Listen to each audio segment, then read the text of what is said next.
Victor Oladipo of the Miami Heat might go down as the unluckiest NBA player of all time, most recently after tearing his patellar tendon in Game 3 of the Bucks Heat series.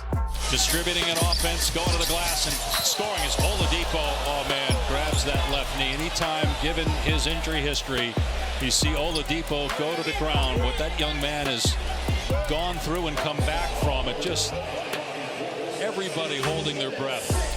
If you just quickly glance at Oladipo's stats throughout his entire career, you're like, wow, that was great. He had a 10-year career, did okay, averaged 16 points a game, solid career. But those stats just don't tell the story. Victor Oladipo, the standout from Indiana, a Hoosier, gets drafted number 2 overall to the Orlando Magic, where he gets off to a fine start. He plays there for a couple of years before getting moved to Oklahoma City, where we get to see a little Depot, a little Domas Sabonis, and then bang, he gets traded for Paul George. Sabonis and Oladipo head over to Indiana. Paul George goes to OKC, and that's when the ascension of Oladipo takes off. Oladipo, what a pass to Sabonis. Oladipo flies in and scores. Clock down to 3. Oladipo, pull up 3 over Thomas Jefferson. He got it. Oladipo for 3. Got it. It's a 3-point game. And you can see the jump immediately. In Orlando, his rookie year, he averaged under 14 points a game. Second year, just under 18 points a game. His third year, 16 points a game. Then he goes to OKC, just under 16 points. His first year with the Indiana Pacers, 23 points per game. And that first year with the Pacers, it looked like one of the most lopsided trades in NBA history. Oladipo turning into this superstar for the Indiana Pacers, and then they make it to the playoffs in one of the most iconic, epic first-round playoff matchups of all time, where Oladipo goes mano-a-mano with the king, LeBron James, for 7 games. Oladipo goes right at James, layup, banks it home. Oladipo, corner 3, knocks it down. Oladipo! J.R. Smith, no help, and finishes.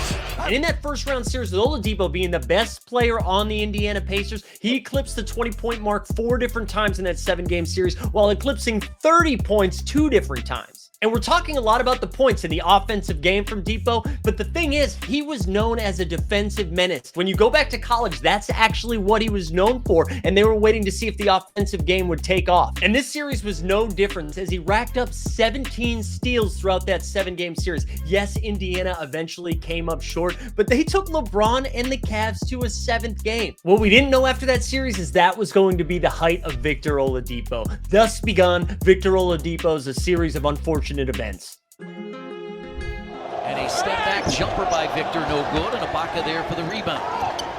Link to the floor, pass Siakam.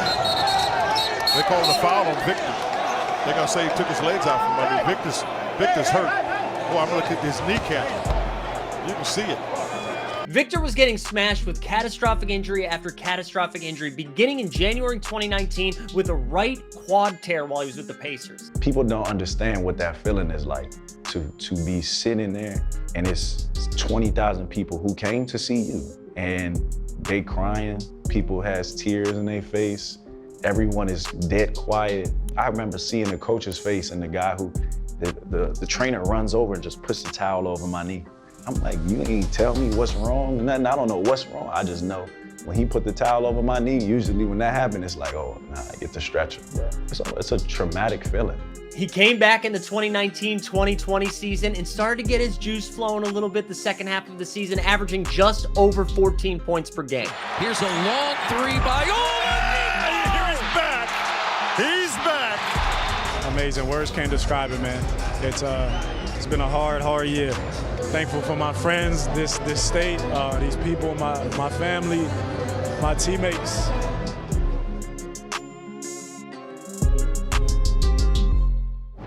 And one of the more heartbreaking aspects of the Victor Oladipo story is the contract situation. Listen, we always love when we hear someone say, hey, I'm going to bet on myself. Fred VanVleet, we tell the Fred VanVleet story all the time. But you know what story we don't like to talk about? Either Dennis Schroeder or Victor Oladipo. Oladipo reportedly turned down a $112 million deal with the Indiana Pacers to test free agency, and then turned down a $45 million deal from the Houston Rockets only to sign a vet minimum. And yeah, it's easy to poke fun saying you should have taken that deal, get that money, but he was on the ascension. He was dominating in the regular season and the postseason. His game was evolving, and it seemed like the sky was the limit. But unfortunately, what we didn't know is that his legs had limit, because this wasn't going to be the only catastrophic injury. It was only getting worse. After signing the vet minimum, lands with Miami Heat. Hashtag Heat culture. They have the type of infrastructure that could help rehabilitate not only Oladipo's game, but also his image to get him back on his feet. And then bang, in April 2021, he has a right quad tear with Miami,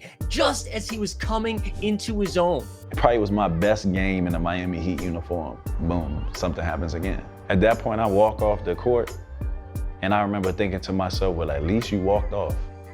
Because the first time they had to bring a stretcher out.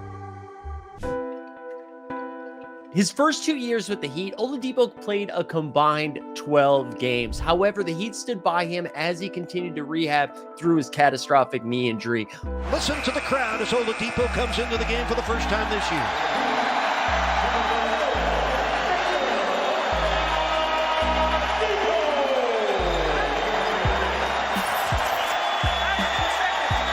Let's all watch Oladipo celebrate his return. Oh, he took a hit.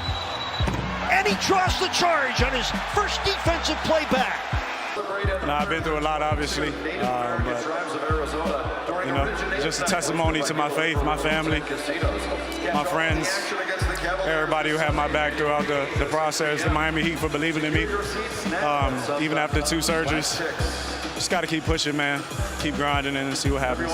Oladipo ended up being a key part in the Miami Heat's playoff run in 2021-2022. A year to the date of Oladipo's surgery, he drops 20 points on the Hawks. And we might have been on pace for a storybook ending, with Tyler Hero going down early in that Milwaukee Bucks series when he somehow shot a 3-pointer with a broken hand. Victor Oladipo was stepping into a more prominent role for the Miami Heat as they were continuing to take on the Bucks. And then bang. Flashback to a few nights ago where Miami and Milwaukee are taking each other on. Oladipo comes in another non-contact injury, reportedly a left patella tear, and he's done for the season again. A story like this is heartbreaking no matter who the player is, but because it's someone like Victor Oladipo who seems to be universally loved, you could see it in the arena that night after he went down. Not only was the Miami Heat team and staff devastated, the fans were devastated, even the Milwaukee Bucks. Everyone is just rooting for this guy to get it back together, to return to some form of basketball. It tests you mentally, physically, emotionally. You start thinking about if you're good enough, if I should keep playing. Now, we know we're probably never going to see prime Victor Oladipo again. He's older. He's had 3 catastrophic injuries, but Oladipo has to go down as one of the unluckiest NBA players of all time. What could have been someone that was ascending to greatness, a two-way player, much like some of his peers, only to have just a short stint at the limelight. We're rooting for you, Oladipo.